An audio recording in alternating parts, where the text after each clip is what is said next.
Obrigado pela acolhida. Na verdade, eu tenho muito a agradecer pela apresentação. Em lugar, acho que agradecer ao convite, que foi honrosamente feito. É muito um prazer e uma honra. Agradecer a todos vocês que estão aqui no sábado, no domingo, né, às 2h30 realmente para mim é um parâmetro muito forte, né, do compromisso que as pessoas têm com uma causa.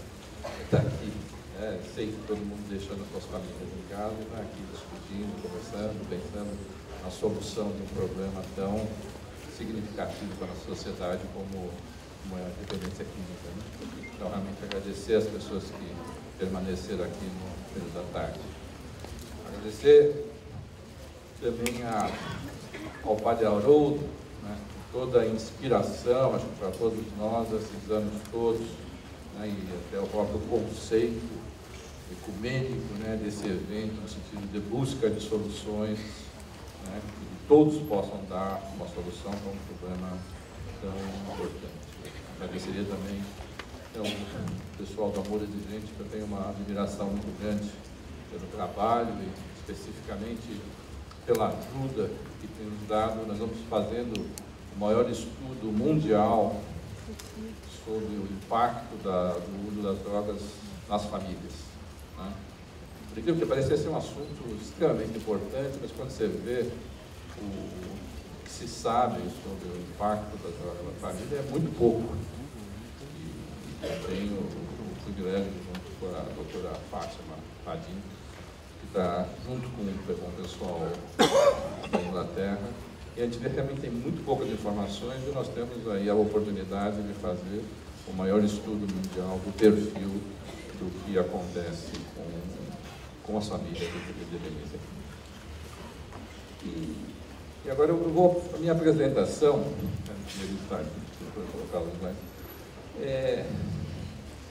no sentido assim de o que é, eu mesmo posso controlar, né?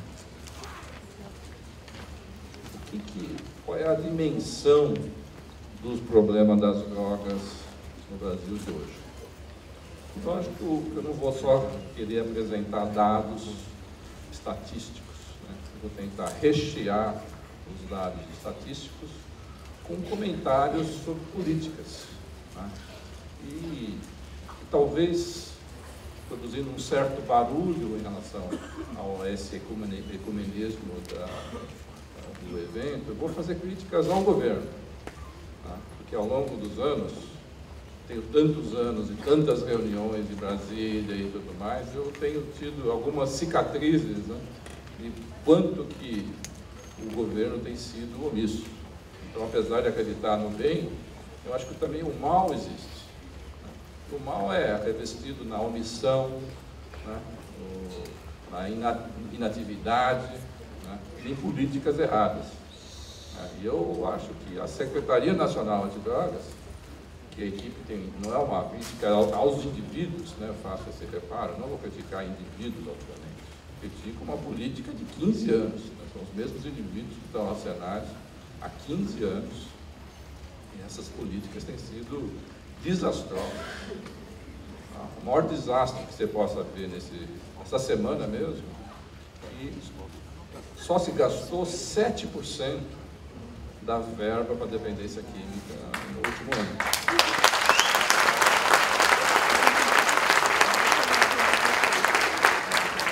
Enquanto as pessoas que estão na linha de frente estão lá padecendo de toda sorte de falta de recursos, as comunidades terapêuticas, os grupos de prevenção, né, os grupos de ajuda mútua, o mundo que está na linha de frente, né? Você vê a falta de recursos e aí você vê o governo não gastando, né, e muitas vezes gastando mal. Né? Eu tenho sido um crítico muito feroz, por exemplo, da redução de danos, que o Ministério da Saúde e a Secretaria Nacional Antidrogas abraçaram e continuam abraçando. Né? Então, a política de redução de danos excluiu, do meu modo de ver, todo o setor de autoajuda do Brasil. Houve uma cisão quando o governo abraçou a política de redução de danos e que ainda, apesar de toda a desmoralização, do meu modo de ver, dessa política de redução de danos, ainda é a política de vigente no Brasil. Então, os Centros de Atenção Psicossocial, os CAPs, por exemplo, eles ainda, os CAPs que não têm crítica, adotam a política, a cartilha do Ministério da Saúde e da Senad, que defende a política de redução de danos. Eu sou absolutamente descrente dessa política, né? Porque a minha formação dos anos foi feita na Inglaterra. A Inglaterra criou o conceito de política de redução de danos, né? E há um ano e pouco atrás, quando se perguntou no parlamento inglês quantos por cento dos nossos pacientes que investiram alguns bilhões de libras esterlinas na Inglaterra na política de redução de danos, quantos por cento das pessoas que nós investimos tanto dinheiro nessa política de redução de danos, quantos por cento estão abstinentes? Aí a resposta foi 4%. Só 4% das pessoas que foram expostas aos programas de redução de danos estavam abstinentes ao longo dos anos. É por isso que a política inglesa mudou completamente. Se você lê, né, eu sempre falo que ele está ficando velho, a gente começa a ler esses relatórios de governos, e eu fico lendo isso, né? No último relatório, a política vigente hoje em dia na Inglaterra não se fala mais de redução de danos, fala-se em recuperação. Que é aquilo que a gente vem falando há anos, né, que tem sido atacado, né, pelo governo, pelo próprio Ministério da Saúde. Eu sou uma pessoa não grata, né, no Ministério da Saúde, porque as pessoas que defendem a redução de danos, eu sou a pior coisa que eles poderiam, o pior tipo de pessoa que eles poderiam ter na frente, porque eu não acredito na redução de danos. Então, eu não acredito na política do governo. Essa é a consequência. Eu sou verbal a isso, né? Fico falando isso em todas as situações. Eu tive a oportunidade de fazer essa mesma apresentação que eu vou fazer aqui para vocês, há poucas semanas atrás, para o próprio ministro da Saúde, Padilha, eu falei exatamente isso, né? Não tenho, né? Por ser acadêmico, né? Ser professor universitário tem uma vantagem, eu posso falar o que eu quiser, né? Perco emprego, não tem muito. Essa é a vantagem e também a responsabilidade que eu tenho. É por isso que para mim é muito prazeroso vir, né, num evento como esse e ver que eu tenho um eleitorado, né? Tenho aquilo que eu falo.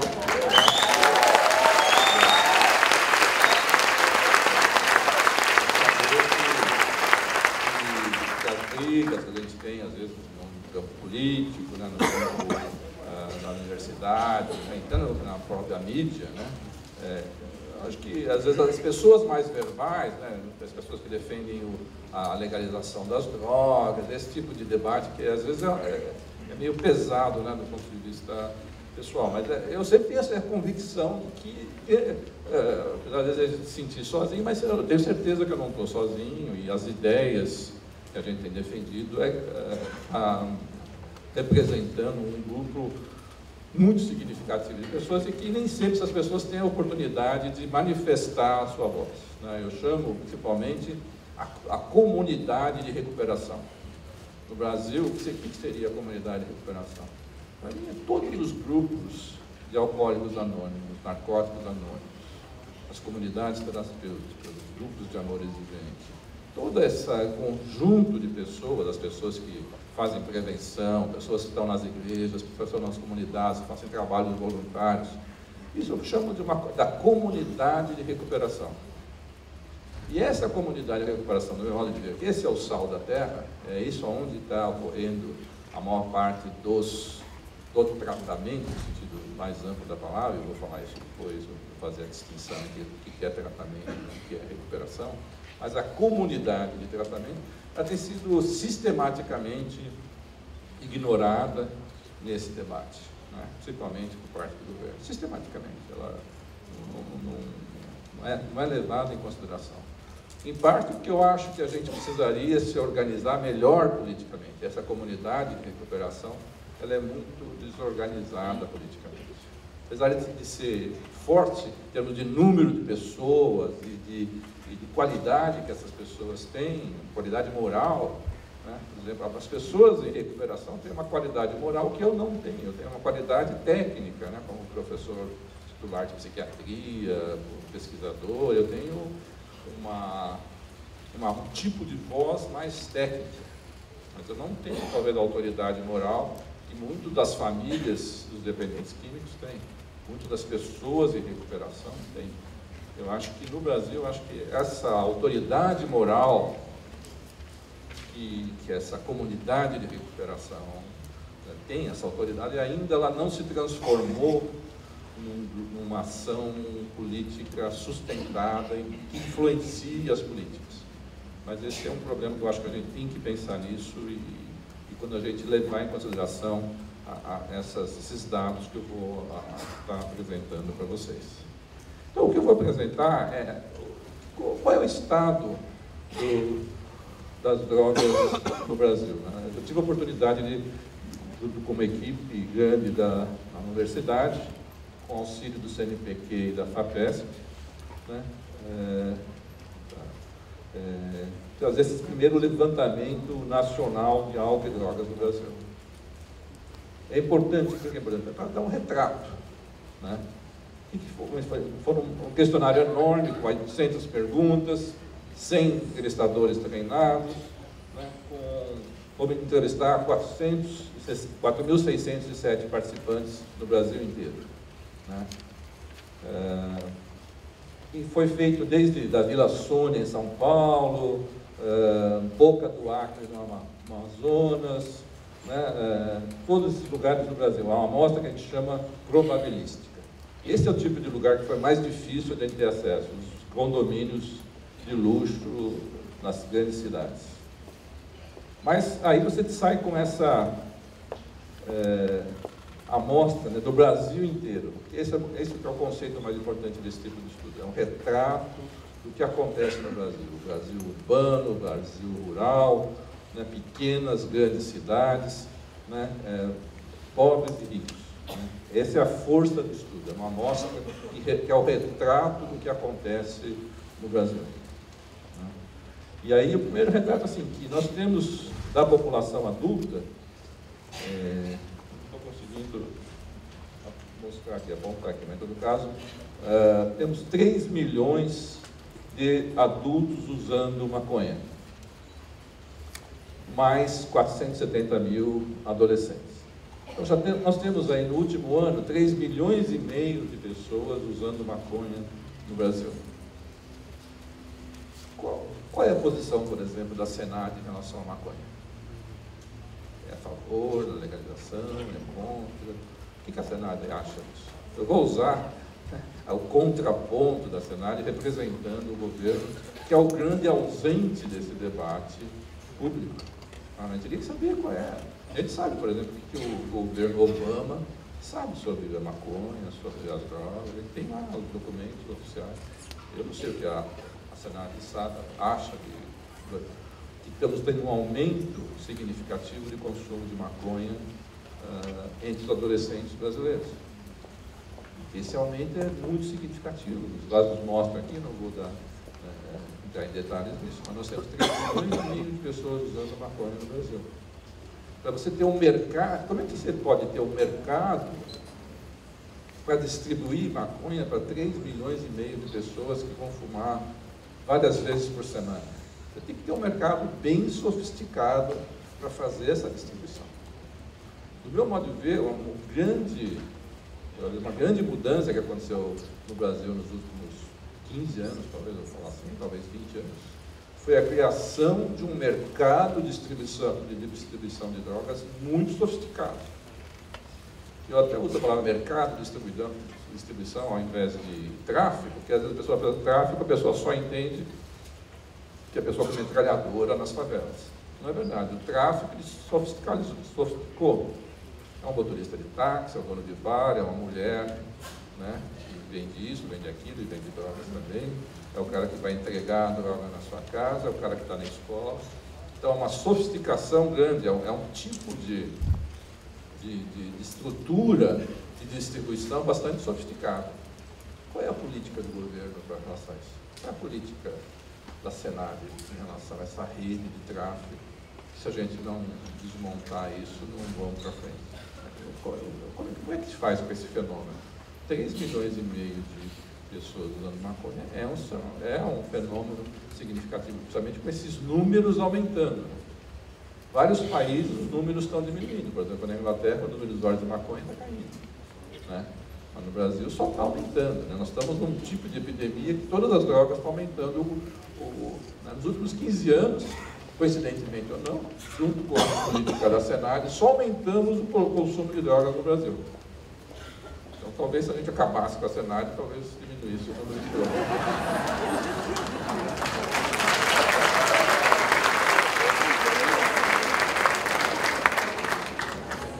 Agora, uso de cocaína. Os nossos dados mostram que quase 3 milhões de usuários de cocaína no Brasil. E a Senad falou que não tem epidemia de crack no Brasil.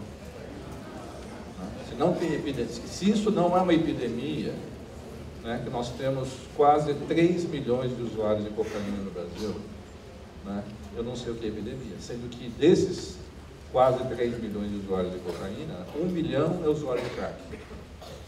Não tem país no mundo que tenha 1 milhão de usuários de crack. E esse é um fenômeno novo no Brasil. O crack, há 15 anos atrás, era só na cidade de São Paulo, depois foi para o interior de São Paulo. Hoje em dia, ele é de norte a sul, de leste a oeste. Como é que você pode ter, né, um tipo de situação como essa? Você tem 1 milhão de pessoas usando crack no Brasil. E não depende só, né, não é mais da região sudeste, é no Brasil inteiro. Agora, como é que se usa, como é que é a relação da maconha com cocaína? Dos usuários de cocaína, 70% deles usam maconha. Dos usuários de maconha, 40% deles usam cocaína. Então, essa visão meio ingênua, no meu modo de viver, que o usuário de maconha é tranquilo, né, que a maconha é uma droga menor, é um erro do ponto de vista de saúde pública, né, é um erro, né? Qual é a visão que o governo tem em relação a isso? Quando a gente fala, os dados epidemiológicos, né, da amostra representativa brasileira mostra que dos usuários de maconha, 40% deles usam cocaína. Não é que todo mundo usa cocaína, né, mas falar que o usuário, desses 3 milhões e tantos de usuários de maconha, estamos falando aí de um número significativo, de 2 milhões de pessoas usam maconha e cocaína concomitantemente. Então, é um contingente de pessoas significativo. Então, o mercado para se distribuir cocaína, maconha e crack, para esse povo todo, ele é uma operação complexa. Isso é de norte a sul, de leste a oeste. Qual é a política do governo em relação a isso? Sendo que nós somos nossos únicos países que fornecem cocaína é Bolívia, Colômbia e Peru. Qual é a política que a gente tem para lidar com esses países, para convencer os nossos vizinhos a produzir menos cocaína? Um pouco. Não temos políticas em desestimular, por exemplo, a Bolívia a produzir menos, né? Ou a Colômbia tem produzido menos, o Peru nem tanto, mas a Bolívia sistematicamente, a quantidade, a área até que a Bolívia produz diminuiu, mas a produtividade aumentou. Então a Bolívia é o nosso grande produto, nosso grande exportador de cocaína para nós. O que a gente fez em relação a esse povo? Nada. Então, isso não é política, né? Você não tem política em relação a isso. Porque aí a cocaína chega aqui no Brasil e aí tem uma grande rede de distribuição. Para mim é ingênuo a gente achar que deveria colocar na cadeia só os grandes traficantes. É lógico que os grandes traficantes têm que estar na cadeia, obviamente, né? Mas os grandes, são poucas as pessoas, né? Para mim, o grande contingente é de pequenos traficantes. E não é que necessariamente tem que colocar todo mundo na prisão. Nem teria prisão para todo mundo. Não é essa a política que eu defendo. Talvez, mas você poderia, às vezes, regionalmente, numa cidade, por exemplo, outro dia eu fui no interior de São Paulo, uma cidade de 120 mil habitantes. E falando com os prefeitos, falei, não é possível que numa cidade de 120 mil habitantes, você não, em 2 dias eu descobriria onde é que estão os pontos de venda de droga nessa cidade. Em 2 dias, não sabia mais do que isso. Você conversa com os dependentes químicos mesmo, vão falar onde é que há os pontos de tráfico, e você não coloca a polícia para dissuadir os traficantes. Você vai dissuadir, não é necessariamente prender os traficantes. Você vai lá, fica na viatura na porta da casa do cara, você vai lá, faz revista no cara, você tem um tipo de dissuasão que você pode fazer somente em cidades pequenas, ou localmente você tem condições de diminuir substancialmente o acesso à droga que a população tem. Então, isso aí também não tem política nenhuma. Né? Como é que você vai fazer isso? Né? Ou seja, pessoas produzindo uma quantidade enorme de cocaína e maconha nos nossos vizinhos. Manda para cá, tem uma rede de distribuição enorme e que aparentemente, de vez em quando prende, você fica com a sensação de que está se fazendo grandes coisas, mas a rede ainda permanece mais ou menos intocável. Né? Principalmente em cidades que as pessoas deveriam estar fazendo muito melhor. Então, para mim, essa é uma omissão significativa assim, de política, de você não ter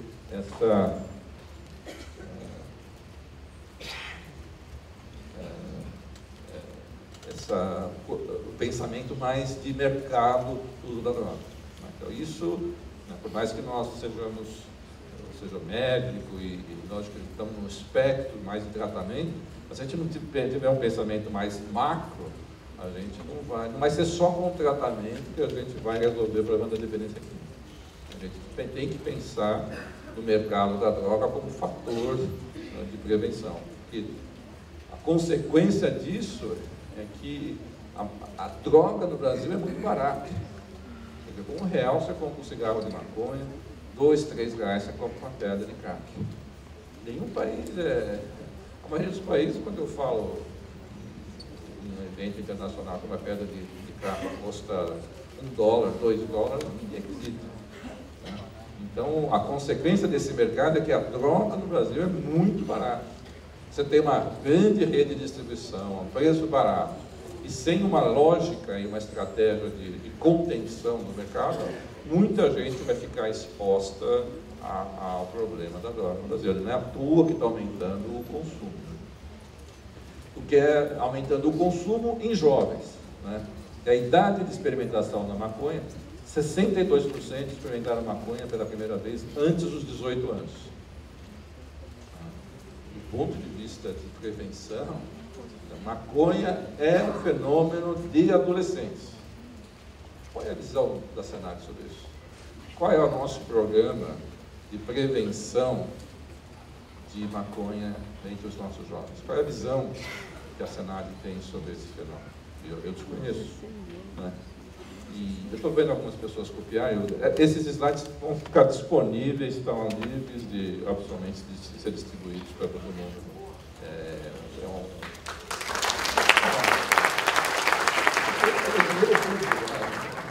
Dinheiro público.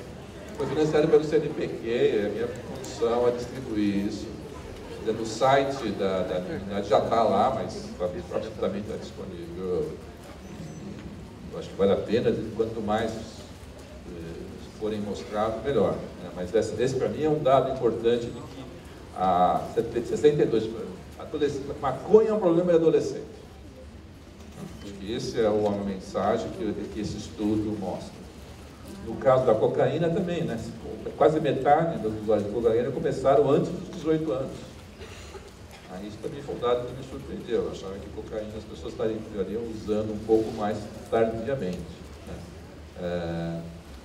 As pessoas falaram que maconha não causa dependência. Nosso estudo mostrou que 37% dos usuários de maconha são dependentes, né? Usando critérios objetivos que eu não vou entrar no mérito agora, mas está dentro do estudo aí para quem quiser saber. Então, Quer dizer, 37%, né, quase um pouco mais de um terço dos usuários de maconha. Tem os usuários de maconha ocasional, obviamente, isso eu acho que existe, mas você tem aí 37% que são dependentes da maconha. Então, a maconha, para mim, está longe de ser uma droga tranquila. No caso da cocaína, metade dos usuários de cocaína são dependentes. Isso a gente já esperaria que, obviamente, uma boa parte dos usuários de cocaína fossem realmente dependentes. Agora, como é que está o uso da maconha no mundo?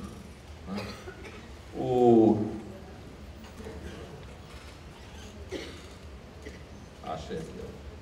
Os dois países que mais têm consumo é o Canadá e a Nova Zelândia.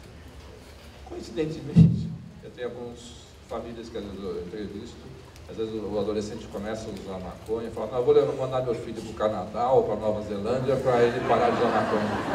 A gente pode chegar daqui para aqui, nesse meio aqui. Que é o que no Memória de Vida vai acontecer, se nós não tivermos uma política consistente, ou se nós afrouxarmos demais as políticas em relação à maconha. Mais uma vez, qual é a política do governo em relação a isso? A gente vê o debate no Congresso, vê grupos muito bem organizados, muito bem financiados, defendendo a legalização da maconha. Né? Mas o governo é nosso parceiro ou não nesse debate? Eu não consigo dizer. Né? Mas, para mim, essa é uma coisa importante dos próximos anos. Né? Como é que as nossas políticas vão caminhar. Né? Quer dizer, eu insisto nisso. A alternativa à legalização não é prender as pessoas. Muitas vezes as pessoas querem me retratar como eu defendendo prisão de dependente. Eu não defendo a prisão de ninguém, ainda mais usuário de qualquer droga. Não é a prisão que essas pessoas deviam estar. Elas deviam estar em tratamento. Achar que as pessoas vão poder usar maconha nas ruas, ou crack até mesmo nas ruas, como isso deveria ser um sinal de liberdade das pessoas. Isso eu acho uma ilusão, é errado. A Suécia, você não consegue fazer isso. Né? Os países mais... No Japão, você não consegue fazer isso. É um país absolutamente democrático. Em relação à cocaína, nós temos que os Estados Unidos é o país que mais tem uso de cocaína. Né? O Brasil, em termos de percentagem, né, de prevalência, nós estamos praticamente igual aos Estados Unidos. Né? No entanto, em termos de número absoluto de consumidores de cocaína, nós somos o segundo mercado de cocaína do mundo. Nós só perdemos para os Estados Unidos. Mais do que toda a América, o resto da América do Sul, mais do que na Espanha, toda a Europa. Então, o número de usuários que a gente tem aqui é significativo. Né?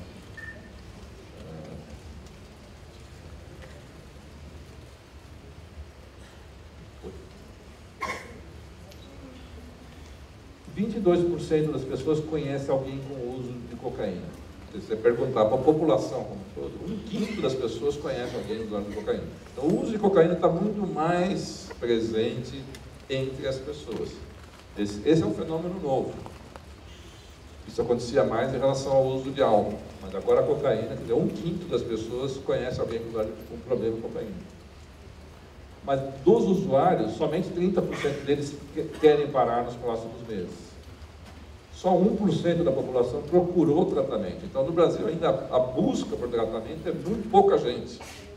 Apesar da gente não ter rede de tratamento, nossas estruturas ainda serem muito frágeis, mas o número de pessoas que vêm para tratamento ainda é muito pequeno. Só para ter uma ideia, nos Estados Unidos, em tratamento hoje, você tem 2,5 milhões de pessoas na rede de tratamento dos Estados Unidos.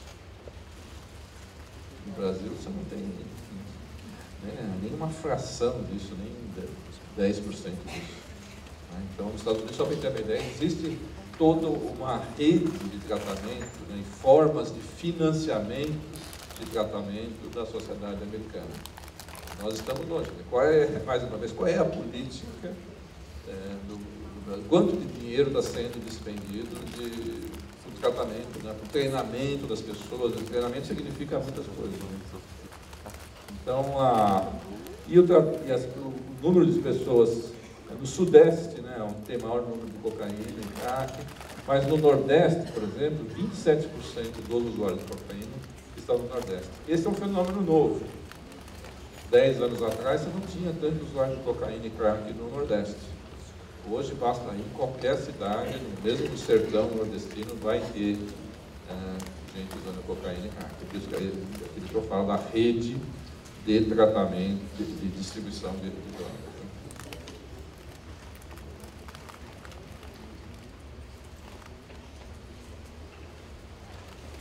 Caso da maconha, assim, quer dizer, 1 em cada 10 adultos já usou maconha, homens usam mais que a mulher, né?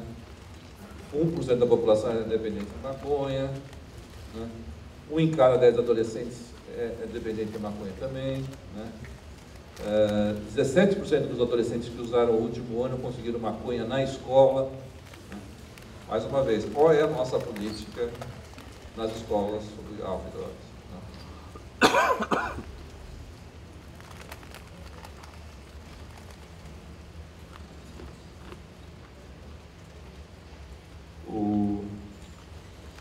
É bom falar que nós somos o principal mercado de crack do mundo. Né? O Brasil representa.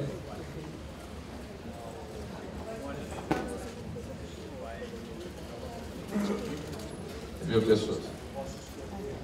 4 perguntas. Nosso, porque eu acho que talvez cada vez mais fica evidente e que faz parte de uma comorbidade importante na dependência química, é o dano cerebral. E eu acredito que uma parte significativa das dificuldades que os dependentes químicos têm é decorrente do dano cerebral. Dano cerebral significa o quê? Né? Às vezes a pessoa tende a ficar com o uso da droga, a pessoa vai ficando mais impulsiva, né? A memória vai sendo prejudicada, a capacidade, a gente chama de função executiva, que é a capacidade de pensar, planejar e fazer uma coisa após a outra, fica comprometida. Então, esse dano neuropsicológico decorrente da dependência química é significativo. Né? A gente que está tendo experiência na minha clínica Alamedas, tem um setor muito forte nessa área de avaliação neuropsicológica.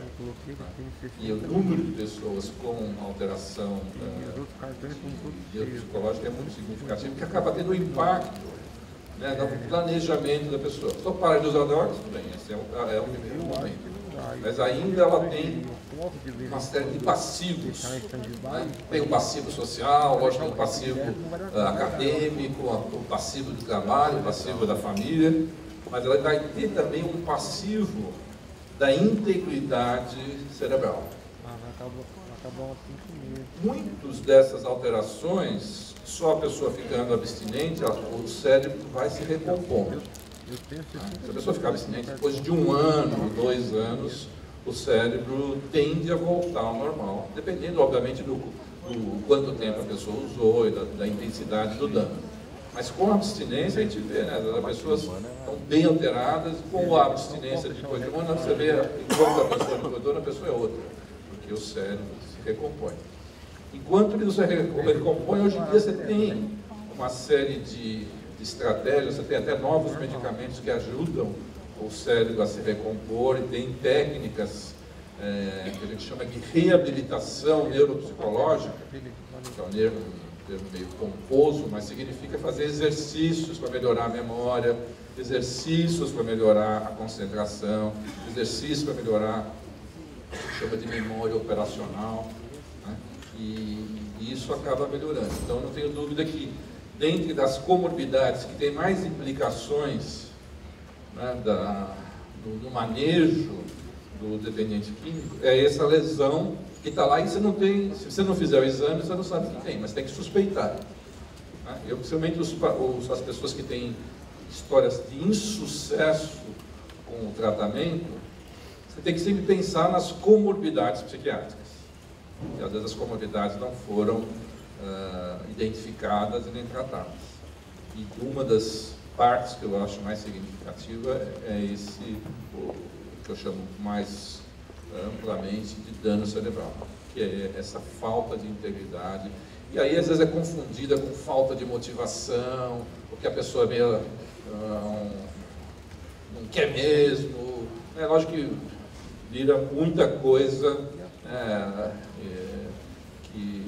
quase que um julgamento moral, quase que uma condenação moral da pessoa, mas, infelizmente, às vezes, uma parte da desmotivação ou da desorganização de buscar novas soluções para sair da dependência química, uma das limitações é exatamente a falta de uma integridade cerebral que permita que as pessoas tenham agilidade, né, achem novas soluções para os problemas, e isso é decorrente da falta de integridade cerebral, que eu gosto de salientar. Segunda pergunta. Por favor, se deixar eu vou longe. Meu nome é Roberto Brunelli, eu sou de Santa Rosa do Viterbo, região de Ribeirão Preto. Doutor, eu queria saber, usando as suas palavras, se na comunidade de recuperação as clínicas involuntárias também fazem parte dessa comunidade, qual a sua política sobre isso e a sua opinião sobre esse tipo de tratamento? Então, em primeiro lugar, eu sou favorável, né, às internações involuntárias.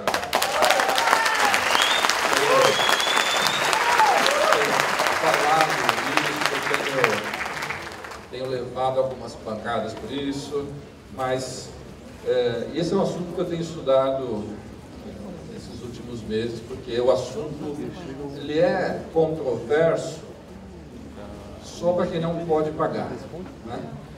Eu sempre falo assim, se eu tivesse meu filho usando crack na rua, eu iria tirá-lo da rua, iria levá-lo numa clínica e gastaria o último dinheiro que eu teria para tirar meu filho da rua. Se o governo não me ajudasse, eu faria isso. E vejo as famílias fazendo isso. Né? Eu faria isso só eu.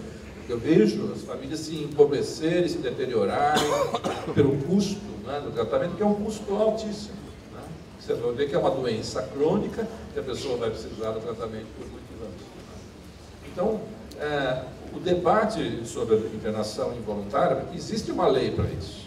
A lei é muito clara, você tem 3 tipos de internação. A internação voluntária, que essa é fácil, a pessoa vai voluntariamente. A internação involuntária, depende simplesmente do médico e da família chegarem a uma conclusão de que essa pessoa está desorganizada e você vai ser internado. E você tem o 3º tipo de internação, que é a internação compulsória, que é aquela que é determinada ou por um juiz ou pelo Ministério Público. Então, a lei já permite isso. Então, quem tem dinheiro, quem tem recursos, já está fazendo isso há muito tempo. Todo dia alguém está fazendo isso. Né? Eu faço isso regularmente.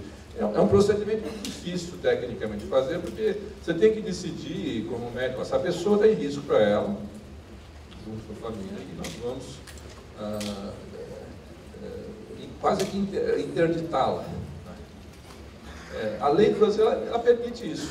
Uma lei meia vaga, mas permite isso. Na Inglaterra, quando você determina uma internação involuntária, em 12 horas vai vir 3 outras pessoas independentes, né, que a justiça aciona e vai julgar se a sua decisão foi correta, e se todos os direitos daquela pessoa estão sendo respeitados.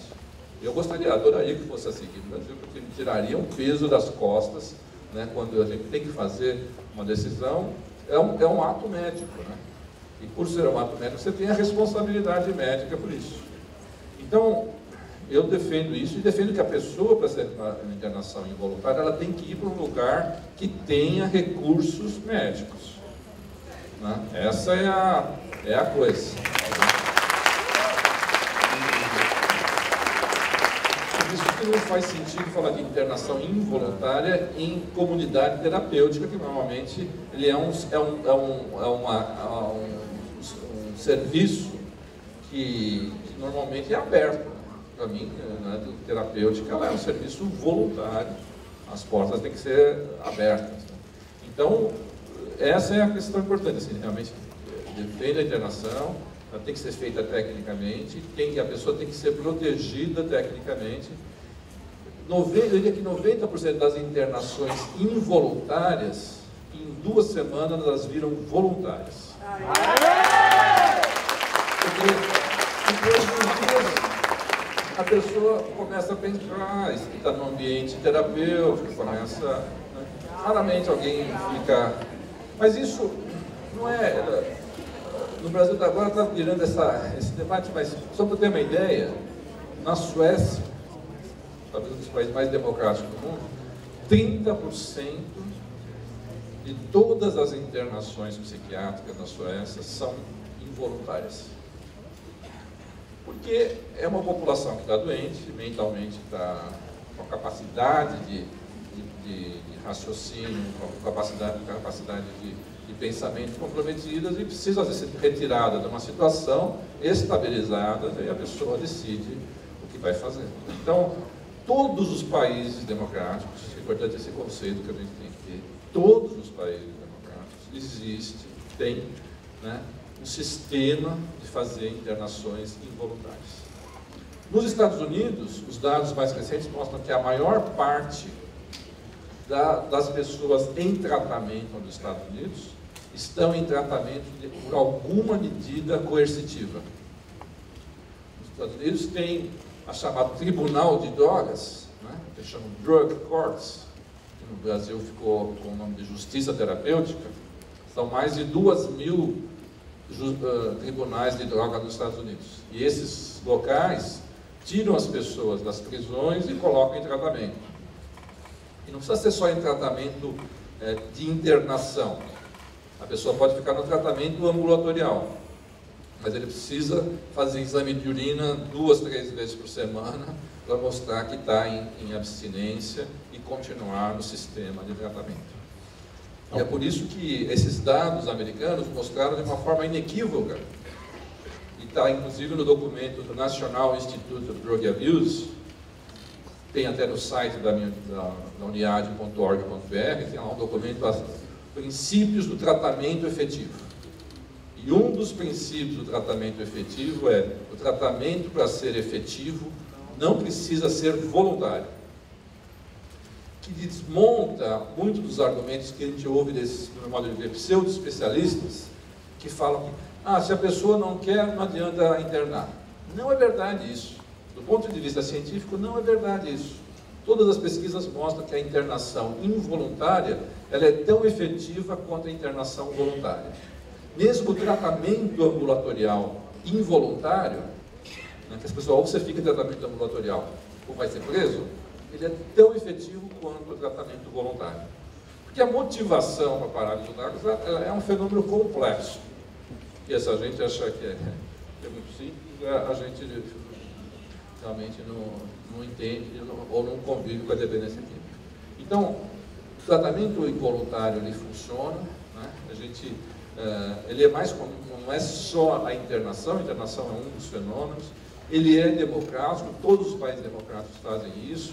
Você tem que respeitar o direito dos cidadãos, obviamente, né? Mas, do meu modo de ver, mais do que isso, saindo desse dilema que eu acho que não é verdadeiro, na verdade é um direito do indivíduo que está doente da dependência química de receber o melhor tratamento possível. Existe um princípio do SUS que diz que as pessoas, né, do Sistema Único de Saúde deveriam receber o tratamento de acordo com as suas necessidades. Então, se eu tenho um infarto aqui, não vai me levar no ambulatório, me leva para a UTI. Alguém que está na Cracolândia, uma mulher que está na Cracolândia, grávida, ela tem que sair de lá e ser internada involuntariamente para proteger a criança e o feto. Então, é um direito do indivíduo de receber o melhor tratamento possível. Que a pessoa que tem dinheiro, né, como eu falei, se fosse com meu filho, eu faria o possível para o meu filho receber o melhor tratamento possível. Se é válido para o meu filho, por que não vai ser válido para as pessoas da Cracolândia e tantas outras mais? Né? Eu acho que o tratamento involuntário ele é de um menu bem diversificado. A gente não vai resolver tudo com a internação involuntária, obviamente. Né? A questão é você ter toda uma diversidade de opções, uma diversidade de tratamentos, e dentre eles, se nada der certo, a pessoa não pode ficar na rua usando o crack. Isso eu acho um absurdo. Daqui a 20 anos, a gente olhar para trás e ver que a gente permitia as cracolândias, né, aqui na cidade de São Paulo, a gente vai ver o quão primitivo nós éramos em termos de políticas públicas na área. Porque como é que você pode permitir? E os dados do ano passado tinham dado, quando a Cracolândia estava no seu ápice, que a estimativa é que existiam 200 mulheres grávidas na Cracolândia. E falaram isso na Assembleia Legislativa aqui do Estado de São Paulo. E ninguém se indignou, né? Aí, junto com outras pessoas, junto com o Ministério Público, nós fizemos todo um movimento. Hoje em dia, a gente tem, no Estado de São Paulo, pelo menos 30 vagas para mulheres grávidas, 15 no Bairral, né, só para dependentes grávidas, e 15 aqui no Hospital Laquer. Então, hoje você tem, pelo menos, essas 30 vagas, que ainda não são plenamente utilizadas, por incrível que pareça. Tem vagas ociosas dessas 30 vagas para mulheres grávidas. Desculpa ter falado demais, mas desculpa. Foi 2 perguntas, 12 minutos. Se fizer mais 2, são mais 12, então vai ser só mais uma. É que a resposta sempre tende a ser mais longa, porque as perguntas são boas, né? Boa tarde, doutora Laranjeira. Eu vejo a sociedade, as famílias muito desunidas nessa questão. Todo mundo tem direito à voz, a falar o que quer, o que pensa, a liberar maconha ou não. E as pessoas não se unem para dizer, não, nós não queremos. Eu trato do meu filho há 13 anos, já gastei o que tinha e o que não tinha por isso. E é muito difícil para todos nós, e as famílias que têm menos condições, pior ainda. Eu acho que a sociedade tinha que se unir e gritar por seus direitos. Você está fazendo coro aquilo que eu tinha falado, né? Por exemplo, essa semana foi criada uma associação nos Estados Unidos. Nos Estados Unidos é bom a gente ter, às vezes, antenado com os Estados Unidos, porque foi criada uma associação exatamente para se contrapor à tendência à legalização da maconha. Então, aí eles criam isso, conseguem o dinheiro e conseguem um nível de articulação. Nós, infelizmente, no Brasil, não estamos conseguindo isso. As famílias dos dependentes químicos, pelo sofrimento e por todo o desgaste, às vezes a visão política então, eles estão, obviamente, o objetivo é cuidar do filho, da filha, né? Realmente, isso consome uma quantidade de energia substancial, né? Fora todo o desgaste, né? Mas isso tem impedido, quer sejam as famílias, e é isso que eu chamo da comunidade de recuperação, de nos articularmos de uma forma mais política. Eu já venho falando isso há alguns anos e a gente não está conseguindo, acho, transformar o sofrimento em ação política. Eu acho que esse é o grande ausente no Brasil, assim, de realmente que as nossas famílias e as vozes das pessoas que sofrem, que padecem, das famílias que padecem desse tipo de transtorno, possam ser ouvidas. Então você vê, no Congresso às vezes debate, e ninguém está sendo ouvido aqui, né, do ponto de vista das pessoas que têm o problema. Por absoluta falta de ter uma cara, um rosto, ou um nome de uma associação que se articule e seja a voz dessa comunidade de recuperação. Mas como fazer isso? A gente já tentou várias coisas e não conseguiu, mas eu acho que todos nós temos que ir para casa com essa tarefa, né, de pensarmos como fazer isso, né? Eu acho que um evento como esse, de alguma forma, já tem um componente político importante, né? Mas a gente tem que pensar no próximo passo, né? Como organizar, como juntar todas essas pessoas que estão aqui no meio da tarde, no domingo, e como isso continuar a se articular politicamente. Você tem a parte científica, né? Que eu faço parte dessa comunidade científica que arruma dados, fornece evidências, né, sobre as melhores políticas. Você tem algumas pessoas fazendo alguma parte do setor de álcool e drogas. Mas a pressão política, né? Porque, por exemplo, num estado como São Paulo, que eu acho até é melhor que outros estados, mas a gente não tem uma voz lá pressionando o governo a ter clareza das fontes de financiamento, né? A ter clareza de o que vai ser, o que o estado de São Paulo, por exemplo, vai fazer nos próximos anos, o que esse governo, o Geraldo Alckmin, vai fazer nos próximos anos, eu não sei. E olha que eu fazia parte de uma comissão que estava lá, teoricamente, aconselhando o governo. Mas se você me perguntar o que vai ser daqui nos próximos 2 anos, eu não sei. Né? Agora, eu não saber, e também os familiares não saberem sobre o que vai acontecer no estado de São Paulo, que eu acho que é a maioria das pessoas que estão aqui, é um absurdo. Né? Então, eu acho que vale a pena a gente pensar nisso. Para mim, essa seria uma tarefa que eu, com certeza, acharia tempo, assim, dentro de muita coisa que eu faço e não tenho tempo para nada, né? Mas tem algumas coisas que a gente acharia tempo, e uma delas seria fazer parte de uma associação que tivesse uma voz política no sentido de garantir os direitos do dependente químico à prevenção e ao tratamento de qualidade técnica. Obrigado.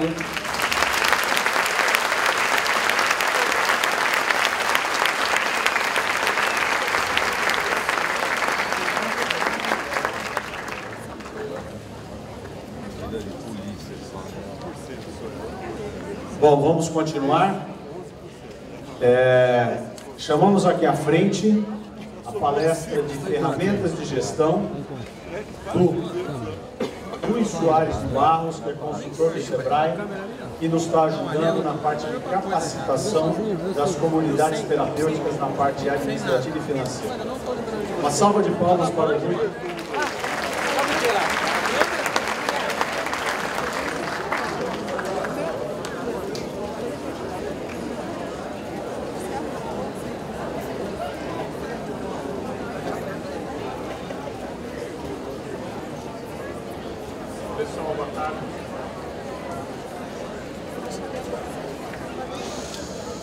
Tudo bem, nesse tumultinho aí eu vou aproveitando e vou falar um pouquinho do SEBRAE.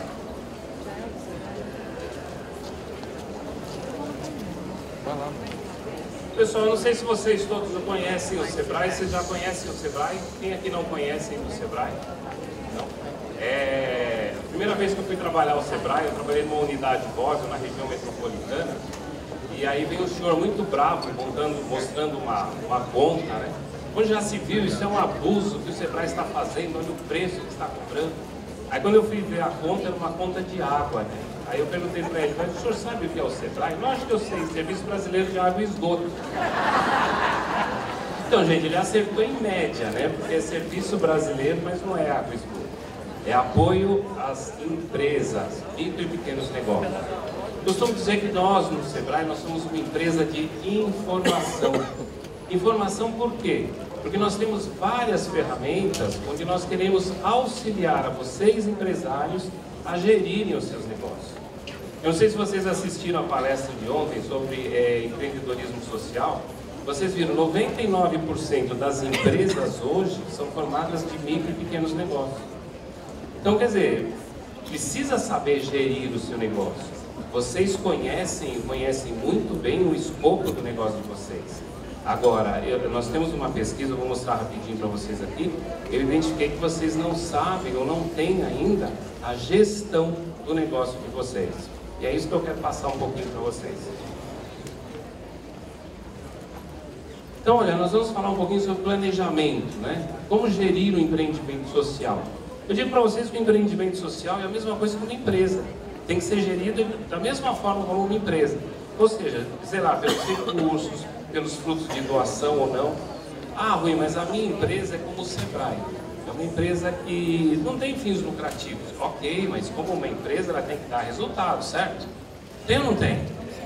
Então, gente, porque se não tiver resultado, não vai adiantar. E para ter esse resultado, a gente precisa saber o quê? Saber planejar. Tá? E como é que a gente planeja? Primeiro eu tenho lá um negócio. né? Puxa, vou montar um negócio e tal. Inclusive, eu ministro uma palestra sobre planejamento, eu falo um pouquinho sobre gestão estratégica e tudo mais.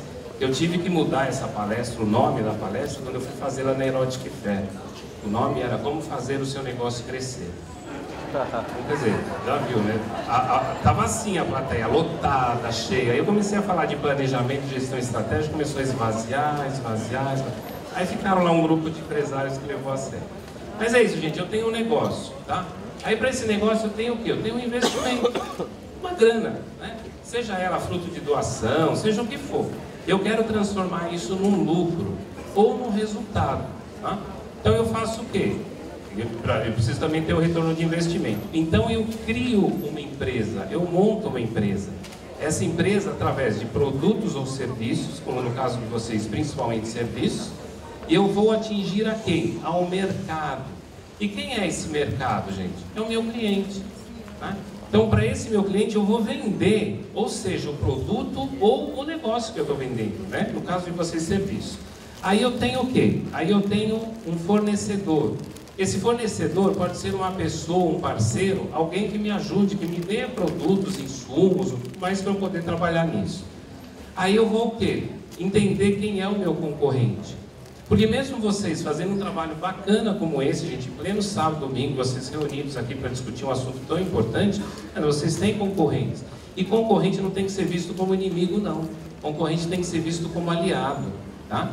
Mas eu tenho esse concorrente. Então, quando eu falo de cliente, fornecedor e concorrente, eu já estou identificando o meu mercado. Eu sei para quem eu vendo, eu sei de quem compra de mim e eu sei quem briga comigo, tá? Aí entra aquele sócio, né? Não tem jeito. Eu abri uma empresa, eu tenho um sócio, que é o governo.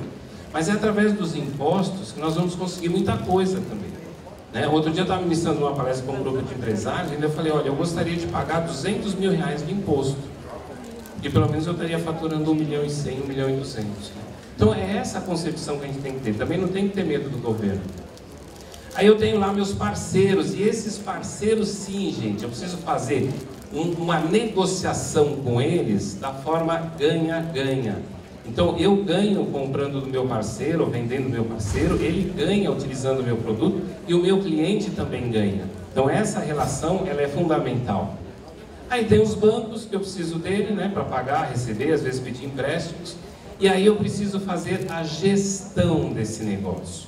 Isso é um negócio, empiricamente falando, é isso que vocês têm que gerenciar no negócio de vocês. Para vocês terem uma ideia, olha, por que é importante planejar? No planejamento a gente tem uma ferramenta na área de administração que chama-se PDCA. Vocês já devem ter ouvido falar, né? Plan, Do, Action, Check e tudo mais.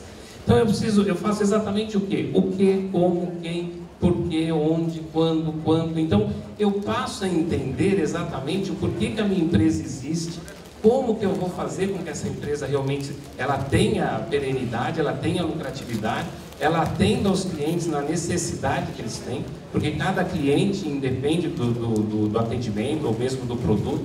Você pode vender o mesmo produto, mas às vezes para cada cliente você tem que vendê-lo de forma diferente. E o planejamento ajuda nisso. Olha só, nós fizemos um levantamento, gente, inclusive isso foi mostrado na palestra de ontem, das empresas de comunidades terapêuticas.